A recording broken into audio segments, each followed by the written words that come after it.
guys, thanks for joining us on Family Life Today here on YouTube. Make sure you subscribe. You don't want to miss any episodes, so hit the little bell and you'll get notifications and you won't miss anything. And if this encourages you, like it and share it with your friends. Yeah, share it with your friends. Yeah, welcome to Family Life Today. I think for all these years, I had thought I was less of a human being because I didn't have a name. I wasn't referred to as a human being. You know, we refer to people by their names. I know Anne because she's called Anne, you know. But for all those years, no one ever took the initiative in some way to say he's a human being.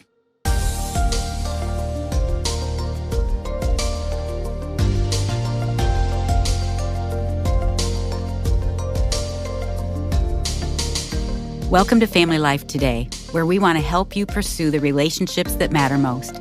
I'm Ann Wilson. And I'm Dave Wilson, and you can find us at FamilyLifeToday.com or on our Family Life app. This is Family Life Today.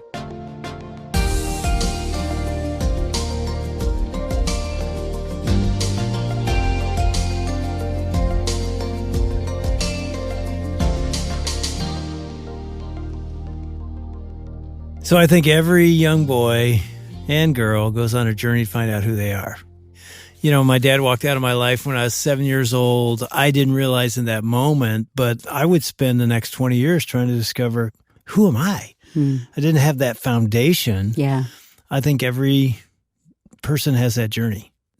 And I thought my journey was remarkable. We've got a guy in the studio today. You talk about a remarkable journey and story of finding identity. Didn't you feel like you were watching a movie? Yeah, just reading his book. Yes, it's amazing. Let me see if I can say his name right. Peter Mutabazi. No? Yes, no, you got it right. All right. Mutabazi. I mean, I wanted to get the accent right. No, you didn't get that part right. When you just said it a minute ago, I was like, I'll never be able to say it as cool as you just did. Peter Mutabazi? Yes, you said it right. Peter Mutabazi. Yeah, well, your story, and it's in your book. We have sitting right here, Now I Am Known, How a Street Kid Turned Foster Dad Found Acceptance and True Worth. So I am so excited for our listeners to hear your story, but you've never been here, so welcome to Family Life Today. Thank you. It's a beautiful facility and beautiful people, so kind that they welcomed us and showed us around. So we love this place. And we had a pretty good meal. Yes. Oh, yes. So tell the world what you do, and of course we want to get your story, but you're an entrepreneur. You've got all kinds of things going on. I've already mentioned in your subtitle that you're a foster dad, but don't go there yet. Okay. Start at the beginning. Tell us where your life all began. Oh, my life, where it began. I might need about a week to finish that, to go through my life, you know. But really, I come from a small little town or small village called Kampala. It's at the border of Uganda and Rwanda. You know, and during my time or when I was born, life was different. You know, life was miserable in every shape, form you could imagine. Actually, I did not have a name until when I was 2 years old. Reasons are because for every 100 children were born, 60 would die before the age of 2.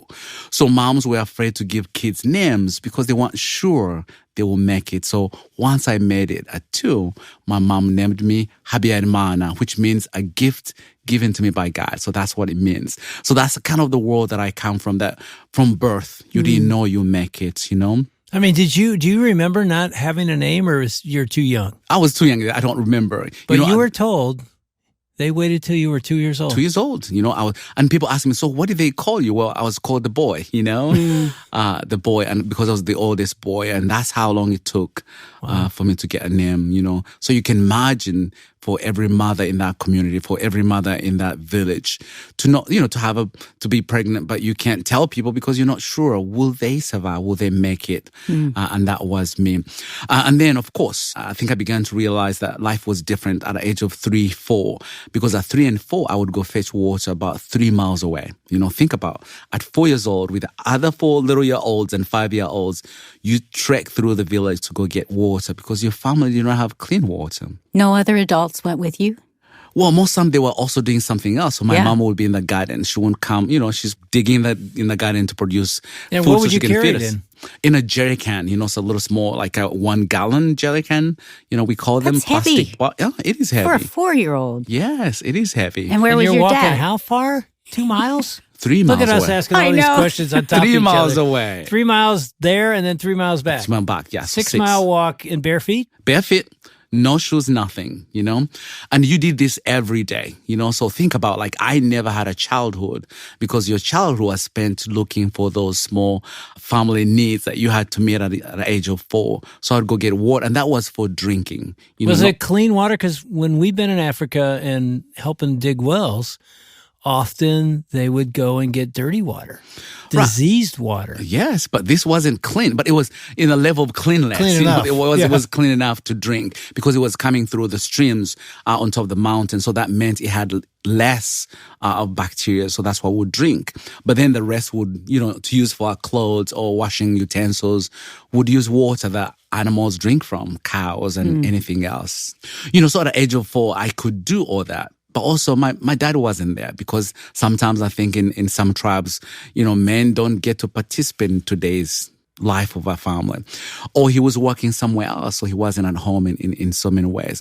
So my life as a kid, that's all I can remember, just misery. When it came to food, we never had enough food to eat. We could not have beans and potatoes because that was too much food. We would eat beans today and then eat potatoes the next day. So we can spread the little we have for a little longer.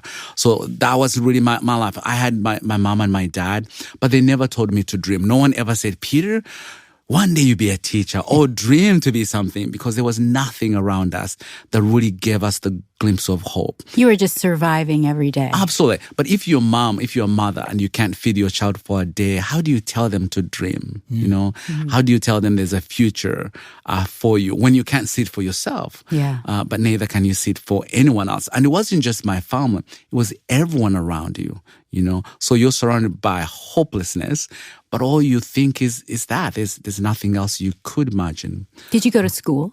Well, at this point, no, I did not go to school, because I needed to help family. Yeah. But also they could not afford $5 to send me to school. So I had to work and help family at the age of 4. Then at 4, I think at age 4, that's when you begin to realize, my dad is different from other dads, I would visit other families, then I would see that their dads are different from my dad. And here's the reason why. My dad was the meanest human being that I knew. My dad was mean in every shape, form you could think of.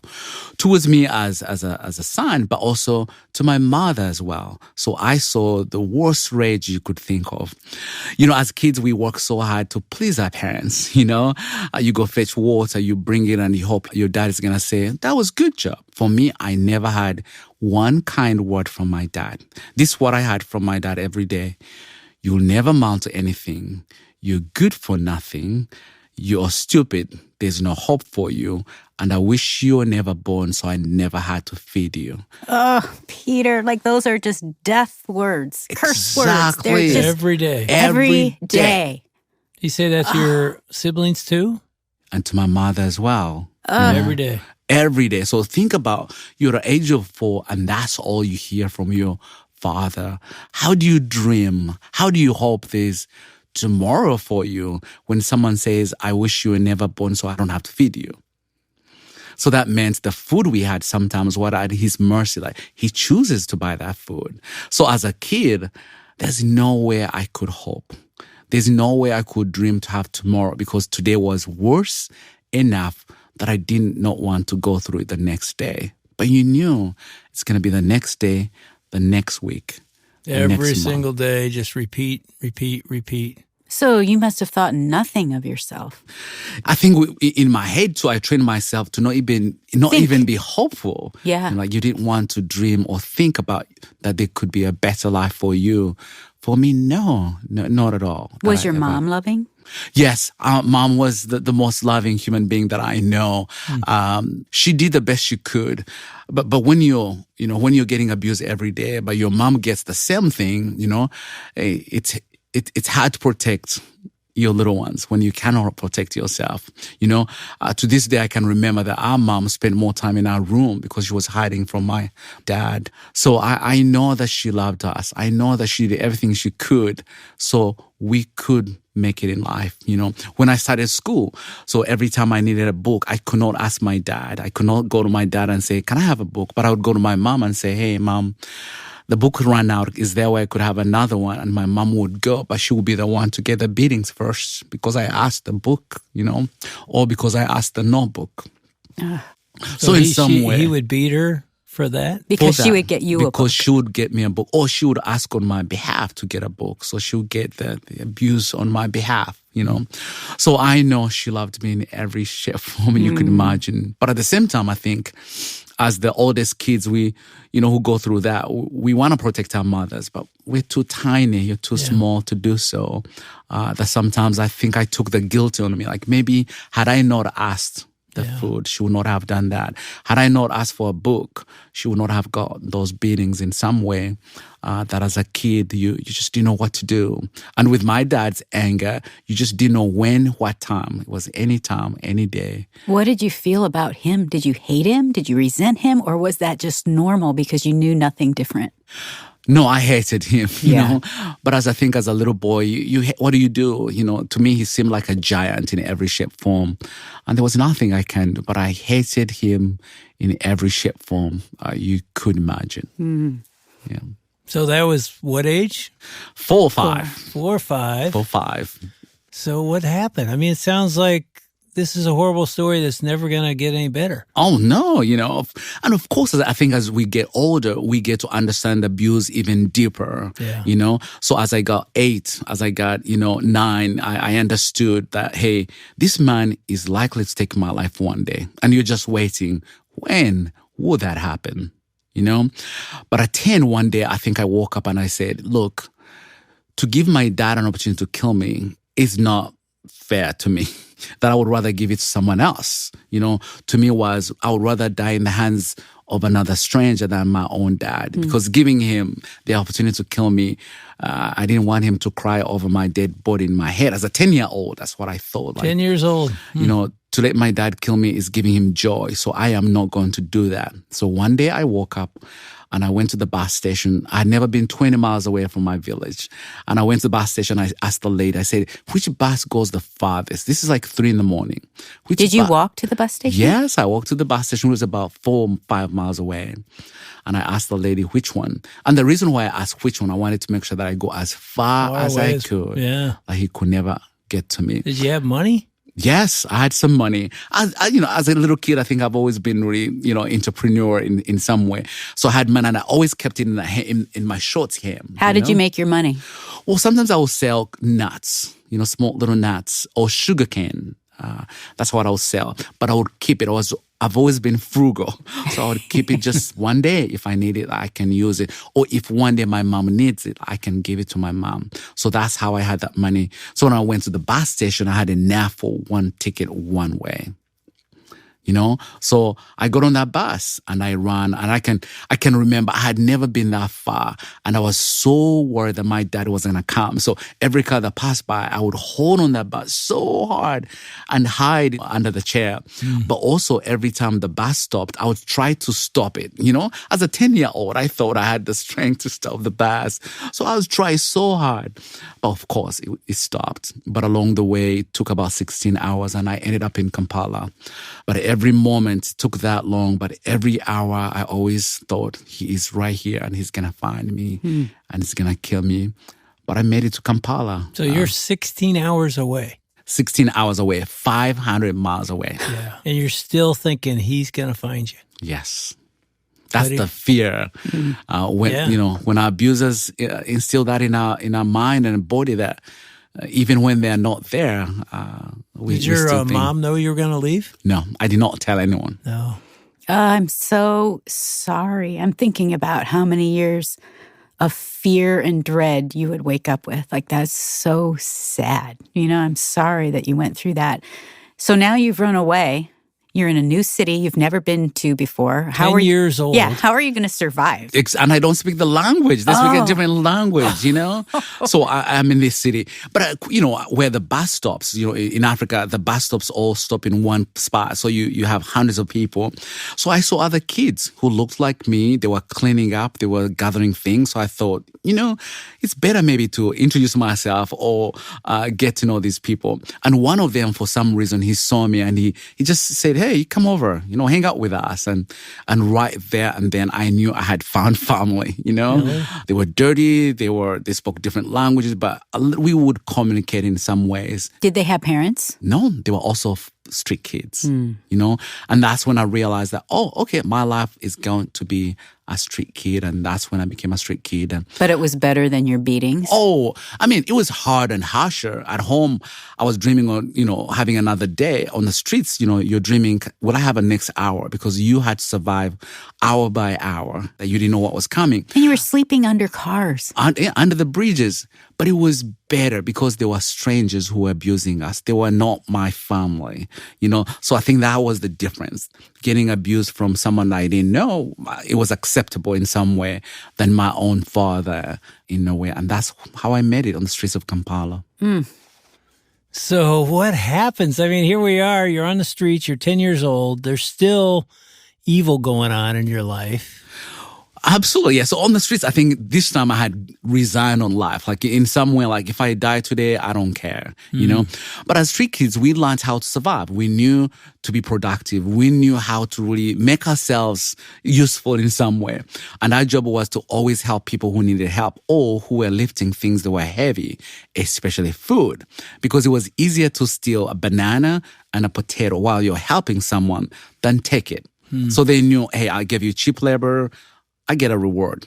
But if you're not rewarding me, I'll reward myself. I'm going to steal one. And that's how we survived, by really stealing. And we had a system. I steal bananas. The next street kid steals potatoes. The next one steals yam, or the other one cassava. So at the end of the day, we would have enough food to eat under the bridge. We would not take food to cook, only food we can roast because we would burn trash. And in that way, that's how we make our meals at night. And that became my life. So I'd been on the streets for 1 year and a half. And on the streets, I think I was seen more like a stray animals. I was garbage boy. No one ever called me by name ever. No one, for 4.5 years I lived on the streets. No one ever asked me, what's your name? Never. I was a garbage boy. I was a good-for-nothing boy. I was a dog. That's how they referred to us most of the time. And that was my life. But I believed it because I smelled like an animal. I behaved. I ate in the same garbage as the dogs did. Sometimes would get there before the dogs get it because we wanted that meal, fighting with the stray dogs. So for all those names, I think I believed it, that's who I was in a sense. For 4.5 years, yes, life was just miserable every day. I think I slept on average an hour every 24 hours. What? Why? Because it was safer to be awake than be asleep. So most kids would die while they're sleeping. If you sleep under the car, if they drive away and you're under, then it's the end of your life. If someone is to harm you, was always if you're sleeping. Or sometimes people would pour acid or fire or anything that was on fire, they would, throw it on you. So in order to be safe from it, you had to be alert at all times. So that was really my life, to be alert and sleeping just an hour. That's all you could have. So here you are, 14 and a half years old. No one calls you by name. You're surviving one day at a time, not even sleeping. And then what happened? So one day I get to see one gentleman wearing glasses, khaki, and spoke English. And as a street kid, I was like, that's my target. So I was like, I'm getting food, either he wants or not. Could you speak any English? Yes, I could. As street kids, we learned how to learn other languages, and English was one of them. So I follow him as he buys bananas. So as soon as he bought, I said, can I carry this to your car? He said, stop. He said, what is your name? So that rattled me. Like, wait a minute, you want to know my name? Why would you want to know my name? Because for all these years, no one had ever asked me my name. But also it scared me because for anyone who was kind, always it came with abuse after. So in some way, him asking me my name made me more alert, more danger, run. But before I could take it, he gave me something to eat. And he left. And so he came back, and next week he did the same. And I think for me, what made me even always look for him or anticipate his coming was because he called me by my name, He remembered your name? Yes. And it was the only thing that really I looked towards for every Monday that he's a stranger that would call me by my name because, for all these years, no one called me by my name. What did that mean to you? You're somebody? I don't know how to explain that, when all life has been stripped of you. And in the midst of that, someone calls you by your name. I think for all these years, I had thought I was less of a human being. Yeah. Because I didn't have a name, or I wasn't referred to as a human being. We refer to people by their names. I know Anne because she's called Anne, I was called Peter, and that's who I was known. But for all those years, no one ever took the initiative in some way to say he's a human being. To acknowledge you as a human being. As a human being. Yeah. That's all I looked for on every Monday between 6 and 8 in the evening, for someone to say, hey, Peter. And that's all. You have dignity. Yeah. I see you. All that in a name. In a name. Wow. Which makes me, I know it makes me think of people that are living on the streets who we don't look at them and we don't acknowledge them. We pretend that they're invisible in some ways, and you probably felt invisible in a lot of ways. Mm-hmm. And I can guarantee you, for any of that street person, if you ever say, what's your name? See the reaction they'll give you. Because no one ever I'm going to do that. bothers to ask them their name, Yeah. What's your name? So what happened? This man ends up, what happened? So he feeds me for 1 year and a half because I think the 4th week I kind of knew where he drives, what car he drives, when he parks his car, what time he comes, what he buys. Like I knew to the T what he does. So I'll be waiting every Monday. So he fed me for 1 year and a half. Did he do that with many of your friends or just you? It was me, but he would give me enough to share. He would What always did he give me give an you? extra. He'd give me bananas, or he'd give me cooked rice, or he would give me roasted cassava. Is an African root that we love to eat, So he'll give me nuts, roasted G-nuts. We call them groundnuts. That's what he would give me or every time he came. And so he did that for a year and a half. And one day, he I don't know, we were sitting and just waiting for him to give me something. He said, hey, Peter, if you have an opportunity to go to school, would you like to go to school? And I'm sitting there laughing like, what an idiot. Sorry to say that, but I'm kind of like, I'm a street kid. I am it's never still gonna happen. like, why would you think of that? Like, why would you? Have you spent ever one day in school? Yes, I had gone through school between 6 and 9. Okay. So I had gone to school on and off. Yeah. Every time my mom could afford that $5, I would go for a semester. Think about when you've been reduced to nothing, to below humanity, and someone offers you a school, it's beyond what, in my mind, it was more of like, wait a minute. To Americans, this is what I would say. I would say, both of you, would you like to go to the moon? Because they're about to send people to, would you like to go? But you're laughing. Do you know why? It's not going to happen. It's not like it's not going to happen. It's not something you go to bed dreaming about, Right. You don't work for NASA. You're not into space. So in some way, when he said, would you love to go to school? That's when I was like, that's for human beings who have a place to be, who dream. I am not that kind, So I did not pay attention. But he asked several times. So finally I said, you know what? I'm going to say yes. So he never have to ask me again. Just stop it right just there. Stop it. But also, I think I didn't want him to stop his food he was giving me. So I was like, what can I say that he will love to hear? So I still get my food and get him off my back. So I said, yes, absolutely.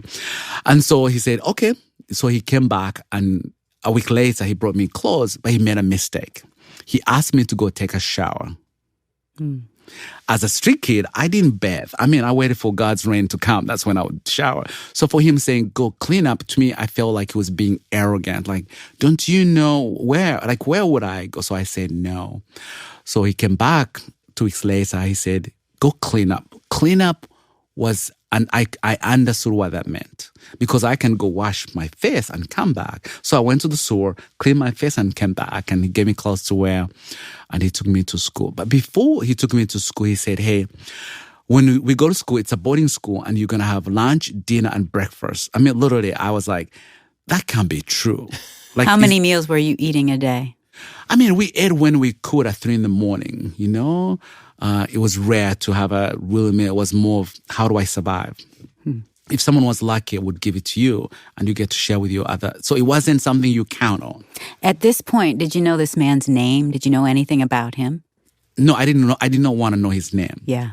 Still suspicious? Suspicious. Yeah. You know, you're kind, so you're going to hurt me. So I'm going to stay as far as I could, you know. Yeah.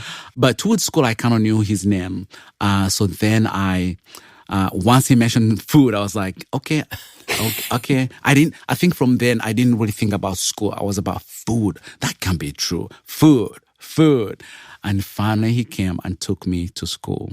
And as we drove, I asked him, why me? Like, there are more than 2,000 kids in the streets of Kampala. Why me? And he said, Peter, I just want to be faithful. But I did not understand what that meant. I want to be faithful? Okay, you know. And so we went, and it was lunchtime. So they gave me lunch. So then I waited for dinner because he had said there'll be dinner. So it was more like curious, like, that can't be true. Is this real? So then I waited for dinner, and dinner came. But before I left the streets, I told my street kids, like, hey, if you don't see me in the next 24 hours, make sure you kill him or you do something harmful. Because I thought he's going to do something bad. Right. So I made sure that I left backup somehow. Yeah, you know? to even get in a man's car. Yes. To drive, that's dangerous. Absolutely. So I had to come back that night. But this is like 15 miles away. So I had to walk back at night to let them know that I was okay. Because they would have harmed him if I did not come. They were your family. Exactly. But then they said there was the breakfast, so I went back. So I got back on my walk. I don't know how long it took. You know, and actually when I arrived, it was breakfast. They were going for breakfast. So then I went in, I waited for breakfast. So in the process of waiting for next meal is what made me stay longer. It wasn't like I wanted to be a teacher. It wasn't like I loved school. To me, the process of waiting for the meal is what made me stay 1 day, 2 day, 3 day, a week. Then the second week, that's when I thought, wait a minute. For me to keep getting the food, I need to go to class. So now I knew the trick wasn't like I wanted to learn. No, it was if I need to keep this process of getting food, there's something I have to give in that I don't like, and that's meaning to attend class. So that's how I managed to go to school.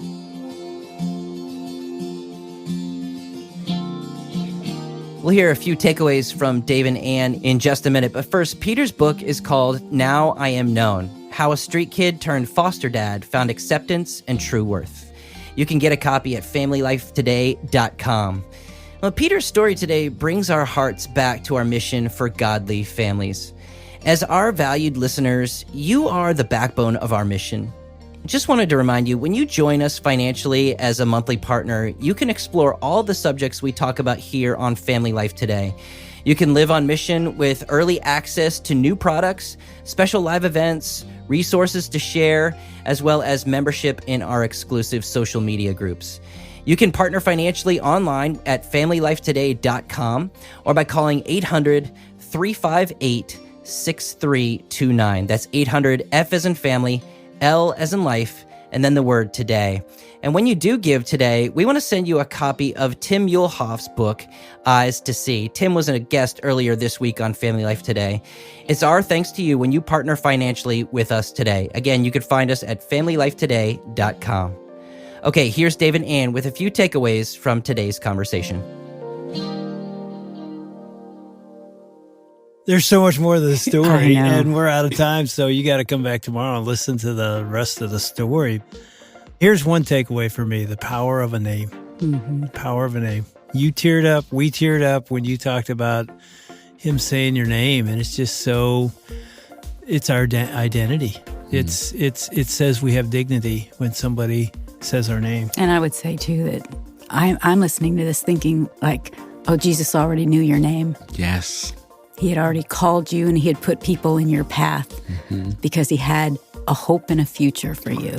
Correct. And he has that for all of us. There's not one person that he doesn't know by name and love them and have something for them.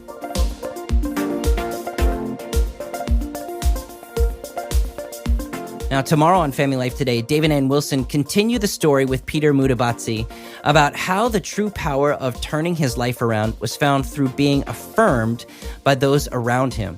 If he didn't have his new family, Peter would never have considered going to school or even living more than a street kid life. That's tomorrow. On behalf of Dave and Ann Wilson, I'm Shelby Abbott. We'll see you back next time for another edition of Family Life Today.